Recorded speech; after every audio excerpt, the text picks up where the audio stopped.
Bora, pô, bora. Tira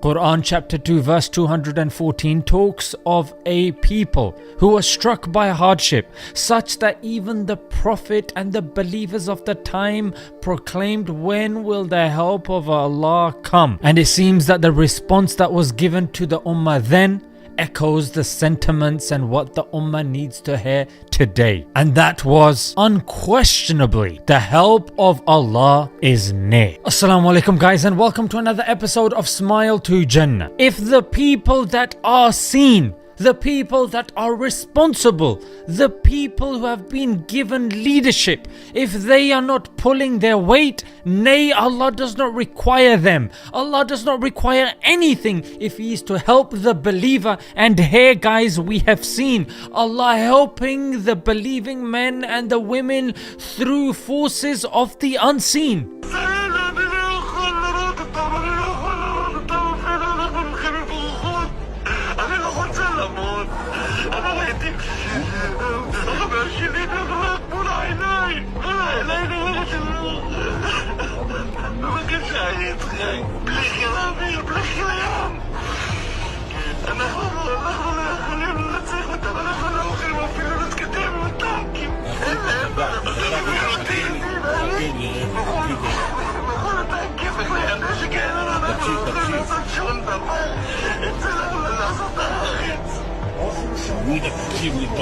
תקשיב לי טוב ותדגע.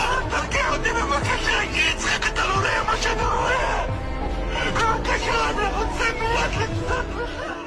Belief in the unseen is a major component of Islam. For instance, believe in Allah, believe in the angels, believe in the jinn, believe in heaven, believe in hellfire, and believe in predestination, that Allah knows what is going to happen in the future. Nothing is out of the knowledge of Allah subhanahu wa ta'ala. However, in this materialistic and atheistic world, belief in the unseen is something that we forget.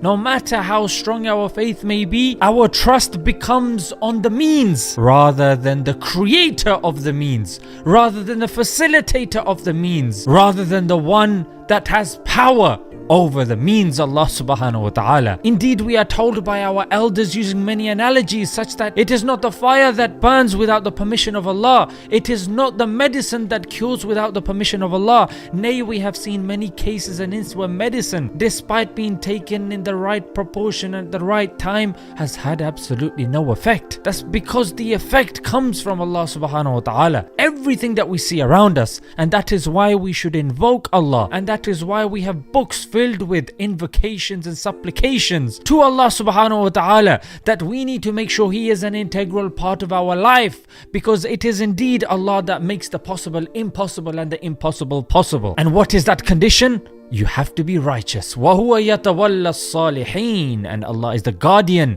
of the salihin, of the righteous, if one is righteous. And as we are seeing through many clips that are emerging from Gaza, people that have had their houses decimated and their families destroyed, they still say Ahadun Ahad, one Allah, Hasbunallah wa ni'mal wakil. It is indeed to Allah whom we put our trust. And we have seen numerous examples from even our history as well. For example, the Battle of Badr, where the Muslims were 313 against an army of 1,000, yet Allah sent angels to assist and aid the Muslimin. We saw Ibrahim alayhi salam, who was being thrown into the fire, but Allah had not commanded the fire to burn, therefore it did not burn. And Ibrahim alayhi salam went into the fire, yet he had the best time of his life. And is it any wonder that these people that are being oppressed, and in Islam we know that even if a non-Muslim makes a dua against the Muslim oppressor, indeed Allah will hear and aid even the non-believer against the believer.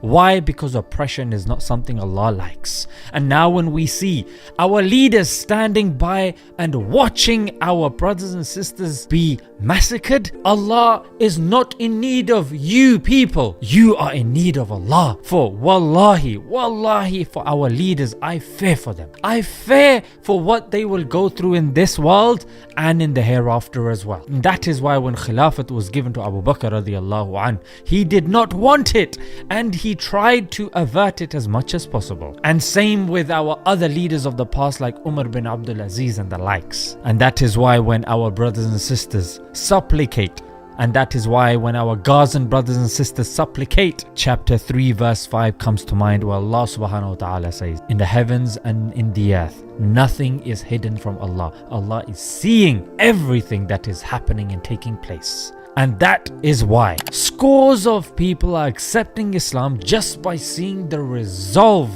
of our Gazan brothers and sisters. And as for the Israelis who have become blind with rage and hatred, who are carpet bombing the Palestinians, it reminds me of a quote that says, they have set out to change their fate, but they are only sealing it. For naturally they won't be able to kill everybody, and those that survive will be joining the very force Hamas that they want to vanquish. Because anybody at that time that sees their family from being murdered, you can literally take a pen and wipe out the rest of their life and just write warrior. That person, now they have no life, they have no aim other than fighting and avenging the memory of their family. Let's leave it there, guys. Until next time, Assalamu alaikum.